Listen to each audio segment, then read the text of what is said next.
This time, it's about a story where my husband got belittled by my mother-in-law for his education level. Humans sure are foolish, huh? My name is Erica.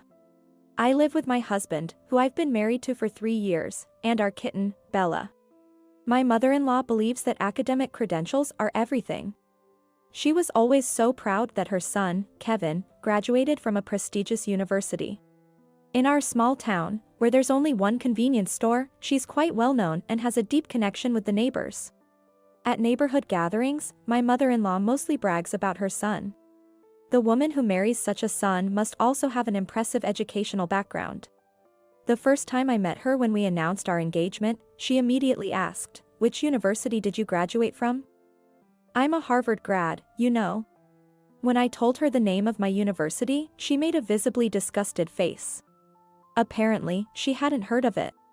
In her mind, an unfamiliar university equals Tier 3 university, and she assumed I was from a low-ranked school. Since then, she seemed to have issues with my education, but while she did allow the marriage, she began to mistreat me afterward. She would wait until my husband and father-in-law weren't around and then say near me, "Why did Kevin have to marry someone with such a low education?" She said, "Someone like him isn't a match for you." She suggested, "You must have forced the marriage or blackmailed him into it." She even said, "It's a pity for any child born to a mother like you. Better not to have them at all." These were the kinds of things she would say every time we met. Luckily, we weren't living together at the time, but she would still come over whenever she had free time just to mock my education and leave. My mother-in-law seemed satisfied, but it stressed me out so much that I started getting gray hairs. She even gossiped about me to the neighbors. She is saying things like, "Erica can't even do basic math," or "She can only recite the alphabet up to H." So, I often found myself being laughed at by the locals.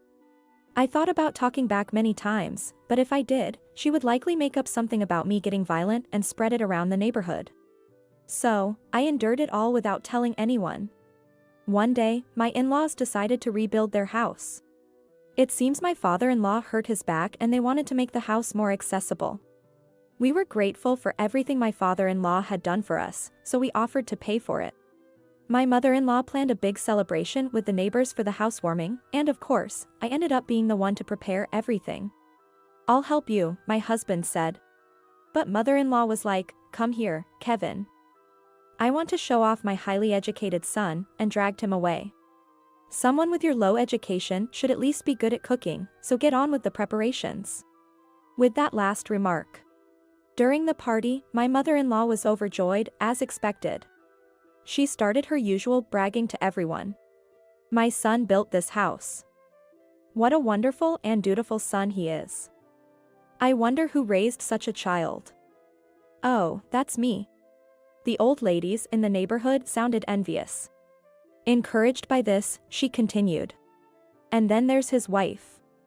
She didn't contribute a penny but acts like she owns the place. She doesn't even want to give me grandchildren, the wicked woman." Then she turned her usual hateful gaze my way and kept on insulting me. "What's up?" I replied bluntly, annoyed. "There she goes, that's the problem with uneducated wives. She hasn't had any kids yet, she's greedy for money, and she's probably eyeing our inheritance. She even accused me, I bet she put something in today's meal. None of you should eat it," as she belittled the food I prepared. "Too bad, there's nothing in it." And hey, she was gobbling down my cooking herself. Besides, with her, even if something was in it, she'd probably survive just fine. She's got the resilience of, well, something really tough. She whispered with a sneer, "Well, can't expect much from Erica's kids. They'll have those low education genes mixed in." My mother-in-law whispered with a smirk. "She is trying to keep it from my husband and father-in-law's ears. She always harassed me without letting others catch on." That part really infuriated me. The ladies around us chimed in with laughter, agreeing with her, "That's right." When I glared at them, they awkwardly looked away. I wish they wouldn't agree with her if they felt bad about it. She's not some powerful figure. Or maybe she has something on them. Even as I thought about this, the insults from my mother-in-law didn't stop. I wondered how long this life would go on. Do I have to endure her bullying forever? For what purpose? Lost in these thoughts, I soon came to a decision. I can't stand it anymore. I suddenly shouted, startling my mother-in-law and the kitten, Bella. Sorry for scaring you. I'll give you some treats later, I said to the kitten.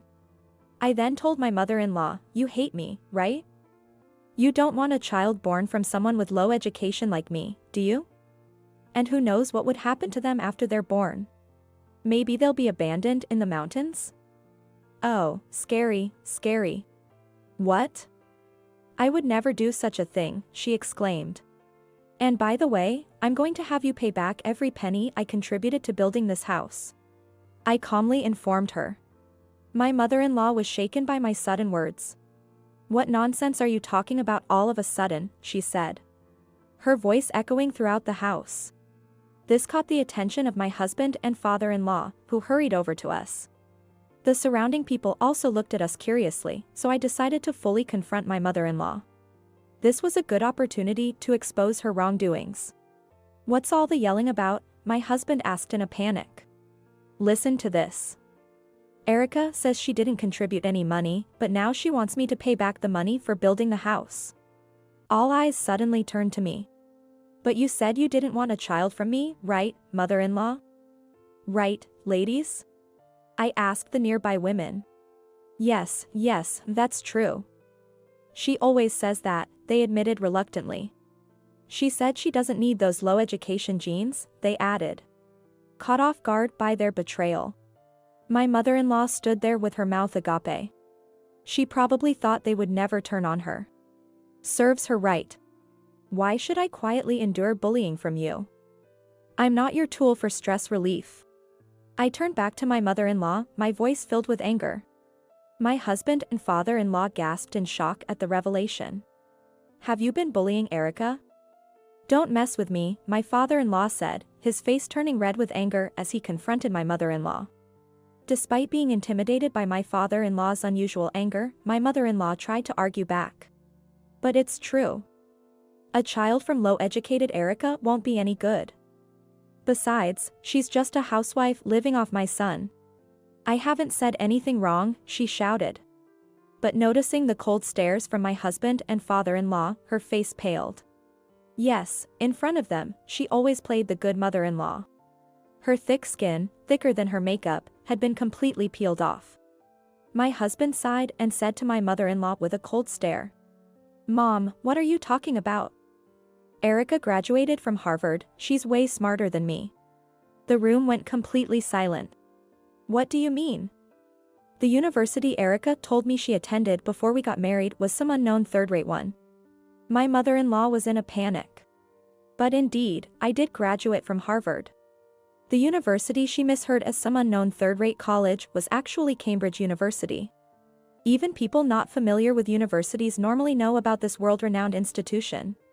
After graduating, I went to the UK for further studies and completed my master's degree there, so that's my highest qualification. When my mother-in-law asked about my alma mater, I didn't think too much and just mentioned that university's name. I never imagined this misunderstanding would lead to such mistreatment. Given that she's a Harvard graduate and values education so highly, you'd think she'd know about Cambridge being among the top 5 universities in the world. The misunderstanding had led to this point, but I had no intention of correcting it now. I had lost any desire to have a long-term relationship with such a mother-in-law. After all, a person's worth isn't determined by their educational background.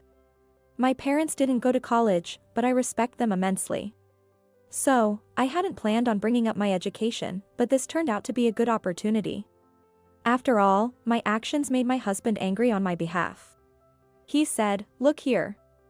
This house's funds included $100,000 from Erica's savings, which you, Mom, looked down upon. How could you insult her like that? And about your college, it's just some college near Harvard, not Harvard itself. That's not called being a Harvard grad, Mother. Now's not the time to talk about that. It's about the money. There's no way a housewife like Erica could have that kind of money. Erica's not just a housewife. If anything, she earns several times more than me." "What did you say?" The mother-in-law voiced her surprise.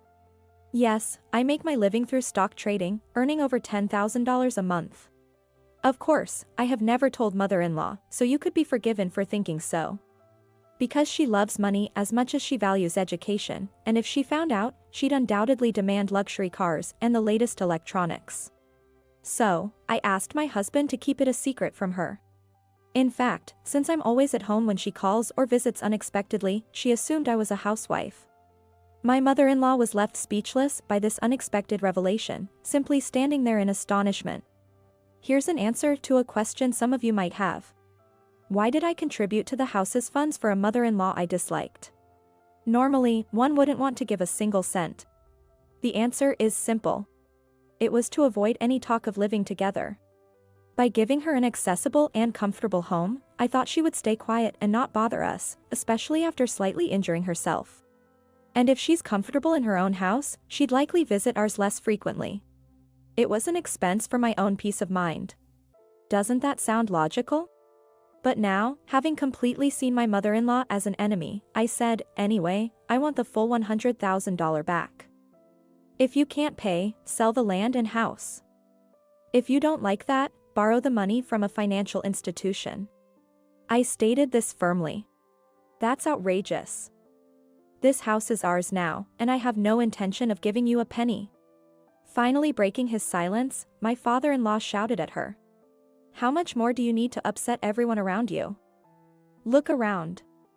Nobody is on your side. My mother-in-law began to cry as my father-in-law yelled at her. But no matter how much he urged her to apologize, she refused to bow her head.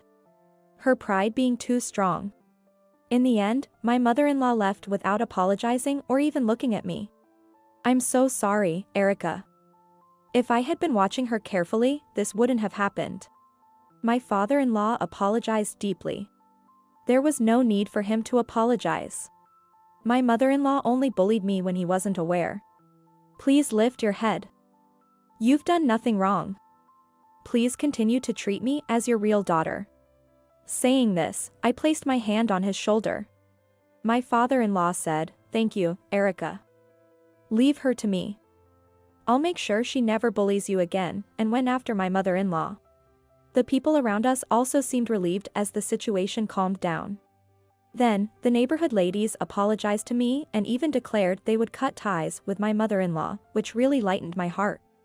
A month later, my father-in-law announced that he was divorcing my mother-in-law. Apparently, it wasn't just about that day's events. My mother-in-law had been having an affair with a highly educated middle-aged man. My father-in-law, who had suspected something was off, had hired a private investigator to secretly gather evidence. The divorce was quickly finalized, and my mother-in-law had to pay the $100,000 I contributed for the renovations as alimony. The alimony was apparently fronted by her lover. In return, she's now being made to work as a maid. My father-in-law reported with a look of disbelief. Now, both my father-in-law and I can live without being troubled by my mother-in-law. I am currently 5 months pregnant, and my husband, father-in-law, and the neighborhood ladies are all very concerned about my health and have been a great help. I guess I have to thank my mother-in-law a little for gaining so many allies. Looking forward, I hope to live a happy life with my soon-to-be-born child, my husband, father-in-law, and our cat, Bella.